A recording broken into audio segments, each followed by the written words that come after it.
হঠাৎ করে দুপুরে নিয়ে চলে এসেছে চিকেন। কি বলবো বলো, সকালবেলা আমার সব রান্না হয়ে গেছে আর এই বেলা 12টার সময় নিয়ে এসছে মাংস। ভালো লাগে বলো এত বেলা এই গরমে রান্না বান্না করতে? আমার চান টান সমস্ত কিছু হয়ে গেছে, এখন আবার এই চিকেন রান্না করতে হবে। তো এনেছে যেকালে রান্না তো করতেই হবে, তাই চিকেনটাকে বাটিতে ঢেলে ভালো করে ধুয়ে নিলাম। নিয়ে তার মধ্যে একটু লেবুর রস আর নুন মাখিয়ে কিছুক্ষণের জন্য রেখে দিয়ে আমি ওদিকে পেঁয়াজ আদা রসুন সমস্ত কিছু কেটে কুটে নিলাম, বেটে নিলাম, করে রেডি করে নিয়ে এবার রান্না করে নেবো। ভাবলাম এটাও তোমাদের সাথে শেয়ার করি। তো কোনো স্পেশাল কিছু চিকেন রান্না নয়, আমি আমার মতোই একটু রান্না করে নিই। অনেক রকম চিকেনের রেসিপি দেখেছি, শিখি, কিন্তু রান্না করবার সময় আমার সব মাথায় ঘেঁটে হয়ে যায়, তাই আমি নিজের মতোই রান্না করে নিই।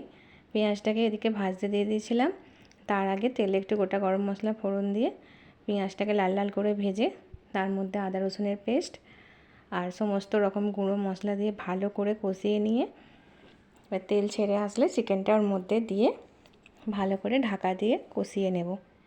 ব্যাস, একটু কষা কষাই রান্না করব, কারণ সকালে সমস্ত ডাল তরকারি রান্নাবান্না হয়েছে, তাই ঝোল করব না, কষা মাংসই রান্না হবে। জল না দিয়ে চিকেনটাকে যদি ঢাকা দিয়ে ভালো করে কষিয়ে নেওয়া হয়, চিকেনটা এমনিই সিদ্ধ হয়ে যায়। আর তার আগে তো নুন আর লেবু মাখিয়ে রেখেছিলাম, একদম নরমই হয়ে গেছে। চিকেনটা বসিয়ে দিয়ে এদিকে দেখো আমার বারান্দার জানলায় একটা কলা পাতা এসে জানলার কাছে এসেছে। তো ওই কলা পাতাটা দেখে ভাবলাম একটা আইডিয়া, তো কি করব দেখো কলা পাতাটা কেটে নিয়েছি। আমাদের বাড়ির পাশেই কলা বাগান আছে একজনদের, এই কলা গাছটা এত বড় হয়ে গেছে যে আমাদের জানলার কাছে চলে এসছে। কলা পাতাটাকে দেখো গোল করে কেটে নিয়ে থালার উপর সাজিয়ে আজকে ভাবছি ওইভাবে ভাত খাবো। তো ওটা কেটে ফেলে দেবো ভাবছিলাম, তো ভাবলাম একটা কাজেই লাগিয়ে দিই। এদিকে চিকেন থেকে একটু জল বেরিয়ে গেছে, জলটা একটু শুকিয়ে যাক, শুকিয়ে গেলে একটু গরম মশলা গুঁড়ো দিয়ে নামিয়ে নেব। এই দেখো এক বাটি ভাত সাজিয়ে নিয়েছি, নুন লেবু আর তার সাথে পেঁয়াজ আর একটু মাংস নিয়ে নেব।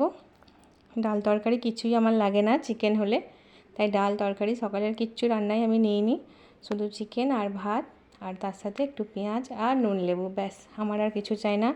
এই আমার লাঞ্চ থালি। তোমাদের ভিডিও কেমন লাগলো একটু জানাবে কমেন্টে, আর ভালো লাগলে অবশ্যই একটু লাইক করে দেবে আর ফলো দিয়ে পাশে থাকবে। সবাইকে শুভ